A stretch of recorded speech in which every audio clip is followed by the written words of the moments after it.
C'est aux confins du Lot-et-Garonne, entre Cancon et Villeréal, que vit Amélie. Lycéenne en terminale, elle est accompagnée par le programme de mentorat de l'association des territoires aux grandes écoles. Après 1 heure de route, elle se rend à Agen dans les locaux de l'association pour une journée de travail avec son mentor Thomas Brunet. Il l'oriente dans ses choix de formation, dans la préparation de ses examens et contribue aussi à lever les doutes qu'elle peut avoir. Un grand mot, mentor. Un peu comme, pour moi, c'est juste apporter des petites billes. Mais il y a aussi ce truc hyper important de montrer aux jeunes que tu accompagnes qu'ils sont brillants. Et ils ne s'en rendent pas forcément compte et ils se fixent des barrières.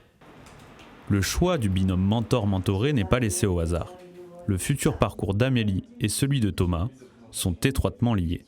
J'ai expliqué les choses que je souhaitais, donc il y avait du droit, il y avait de la communication, il y avait etc.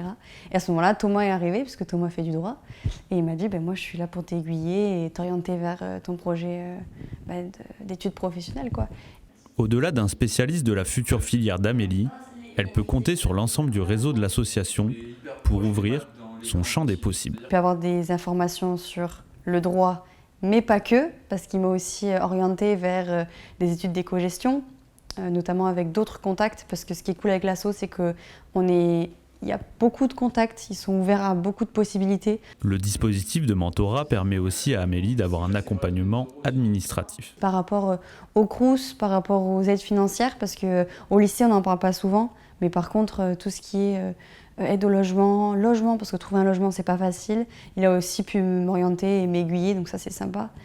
Ce travail, tout au long de l'année, revêt aussi un enjeu de désacralisation des formations supérieures pour une meilleure appréhension à leur entrée. Le fait de casser un stéréotype qui peut exister sur telle ou telle filière, nous, en réalité, ça ne nous coûte rien et c'est pas de l'apprentissage et c'est pas quelque chose qui est extraordinaire. En réalité, c'est ces petites billes, ces petits éléments qui petit à petit vont aider le lycéen dans son choix et puis ensuite, moi je le pense, à mieux réussir sa première année dans telle ou telle filière. L'un des objectifs de l'association sera aussi, à terme, de faire d'Amélie une future mentor pour les lycéens de demain.